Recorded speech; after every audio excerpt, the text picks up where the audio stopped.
Do you love box pleats? Would you like to learn how to pattern your own box pleats so you can add them into everything? I have recently learned, or should I say realized, that I'm kind of obsessed with box pleats. I've added them into a lot of different designs and I just really love the look. So today for Tricky Thursday, I thought I would pass on my obsession, mini obsession, it's not like dangerous obsession, of box pleats to you and show you how to do it so you can do it for yourself.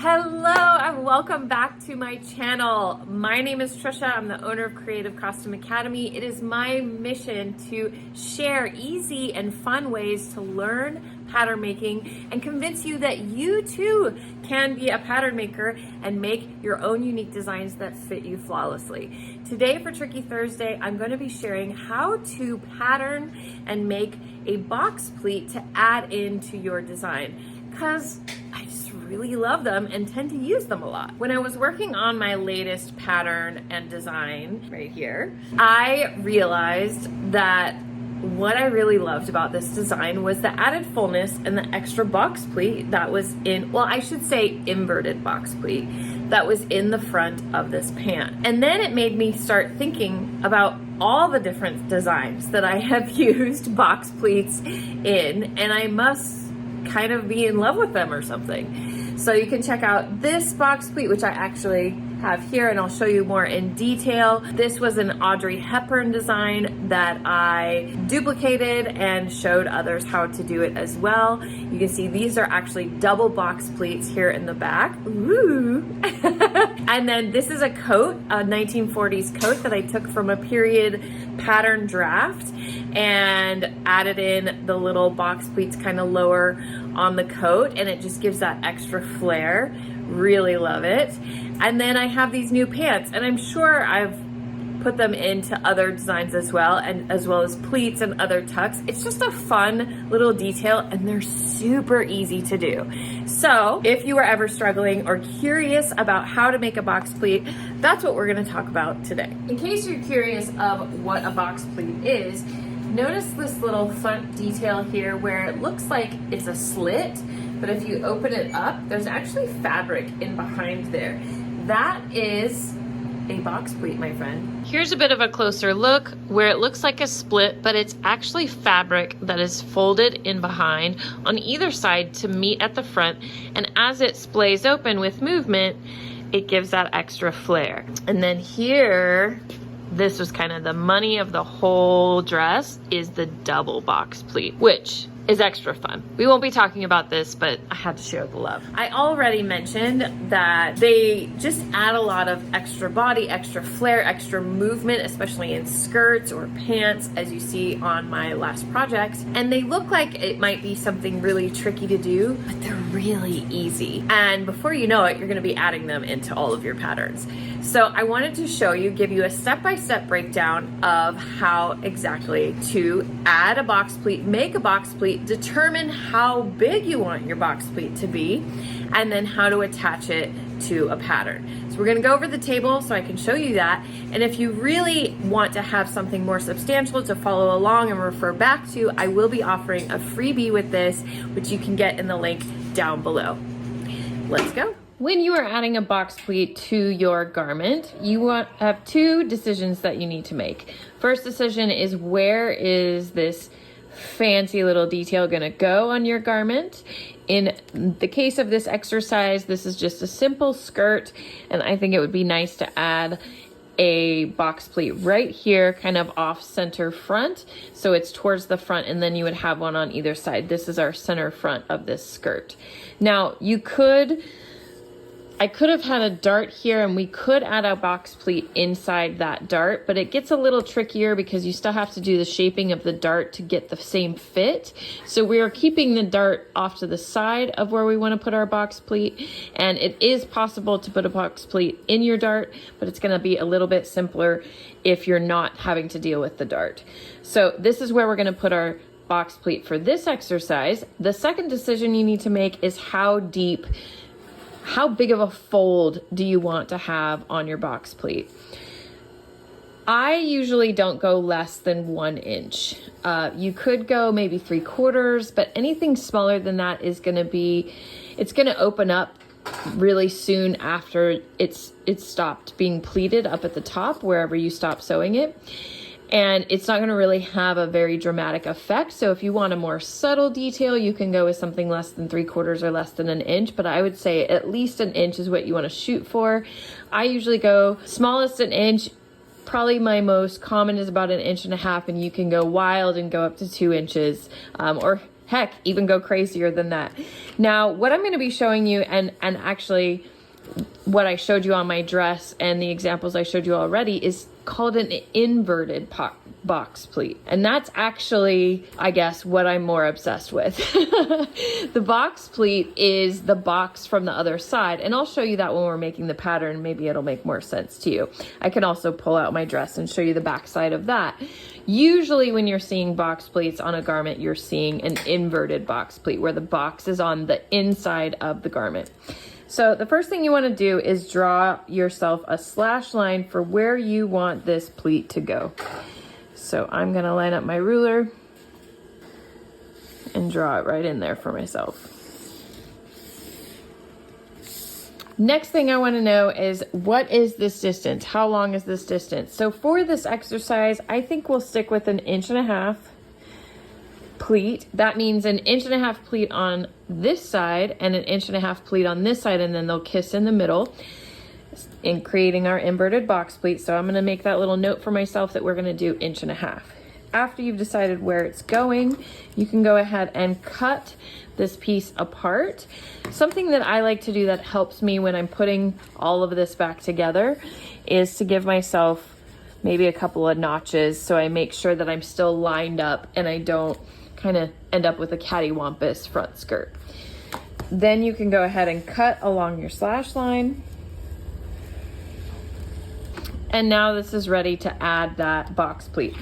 I actually, when I'm making my inverted box pleats, I make them completely separate of the garment and then I tape them in. I don't know why, it just makes it easier for me to understand. So I'm gonna measure how long I want this front skirt pleat to be, and it's about 14 inches. So I want to make sure that when I'm making my box pleat, I'm making it at least 14 inches and probably a little bit longer. I like to start, when I'm starting with my box pleat, I start in the center of the pleat, like where the two pleats are going to meet and end up, you know, kissing in the front. So I like to use gridded paper. I like having a grid. It helps me when I'm drafting. If you don't have gridded paper, you're completely fine. Use the brown paper, use what newspaper, use you know, any paper, wrapping paper. I know sometimes people use anything you have lying around. I like to fold it and get a nice crease for the center of my pleat and then draw that center line in. Okay. Now we will start adding the pleats. And I did measure this. This is, let's see, it's about 17 inches. So I know that my 14 inches is going to fit. So you want to make sure it's longer than what you're trying to put this pleat into. So I've decided I'm going to make 1.5 inches pleat. So on one, this is our center line. On one side of the center line, I am going to draw 1.5 inches line from that center line. So on my ruler, this is a 2-inch ruler. I have, that's 1/2 inch, 1 inch, another half, so that's 1.5 inches. I have that line on my center line, so I know that the edge of this ruler is going to be 1.5 inches away from that center. Then I want to draw another 1.5 inch line. So I'm going to do the same thing again.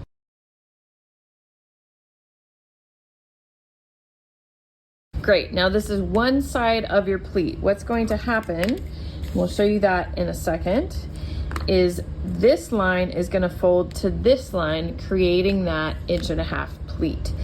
We are going to be taping this piece, this pleat, into our skirt pattern. So I like to give myself a little bit of seam allowance to tape to my other pattern. So I usually add about 1/2 inch over here on the other side of the pleat.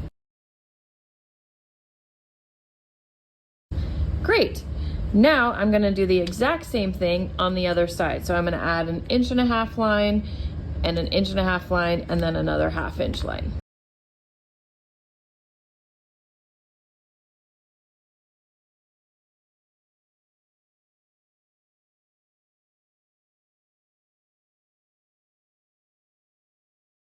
Okay, now we have both sides of our pleat. If it gets a little confusing, it might help you to write center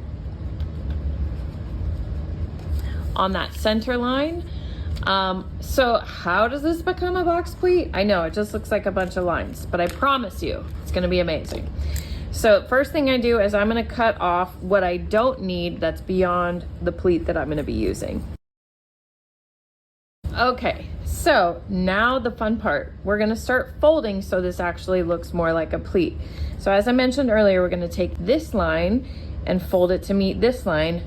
This line over here is also gonna fold to meet that line, and that's how they're gonna meet in the middle. So I usually start by folding along my 1/2 inch little extra piece edge.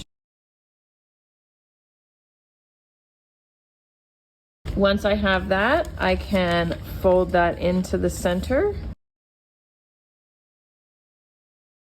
So that's half of my pleat, and notice it's folding on that other line that I drew in there. And I'm gonna do the same thing on the other side.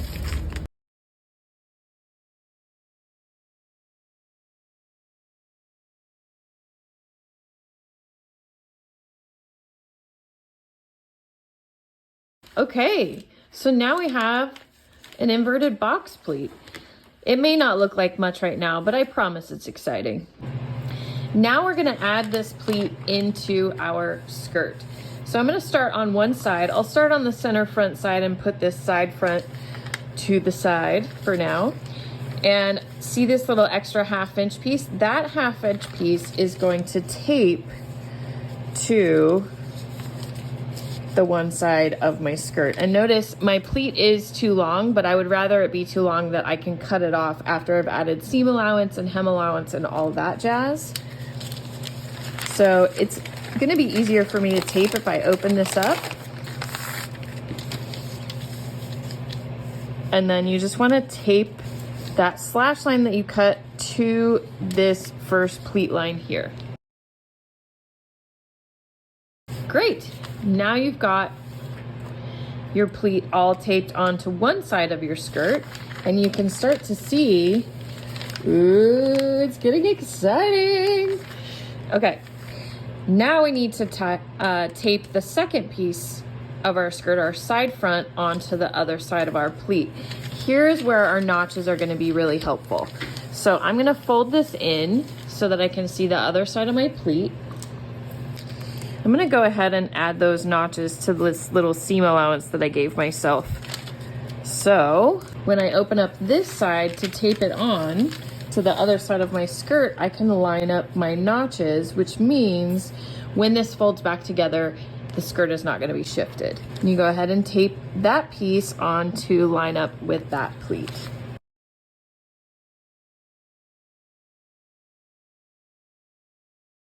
Now we've got our inverted pleat. And can you believe it? It was really that simple. So how this is sewn together, typically, now when you make your own patterns, you will learn that I say you're the boss and you can do whatever you want. But typically you would stitch along this waistline, so that would stay closed.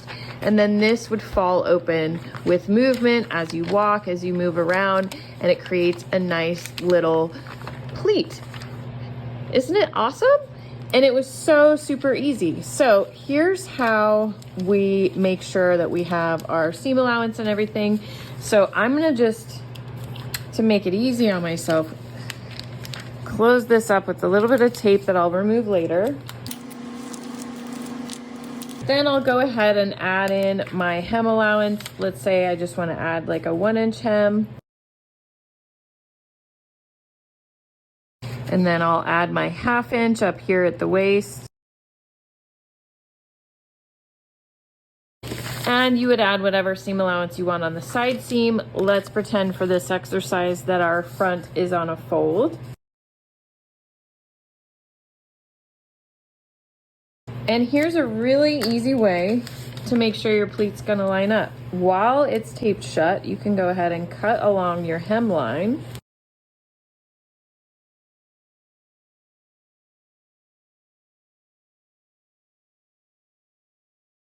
And then we can cut along our waistline as well. You would also want to cut off your side seam, extra paper once you've added in seam allowance, but we're focusing on this beautiful box pleat right here for now. Then when I remove the tape, we already have our seam allowance and hem allowance in, and we don't have to worry about how that works out when the box pleat is closed.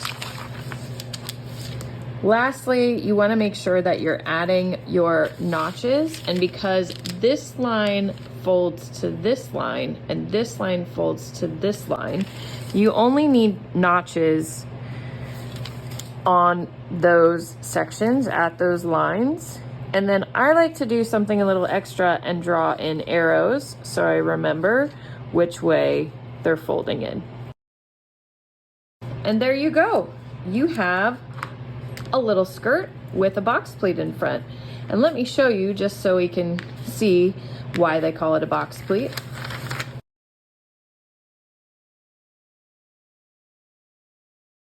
Once this seam is caught up here at the top in the waist, however you're going to finish that off, if you turn it to the inside, notice how it kind of looks like a box.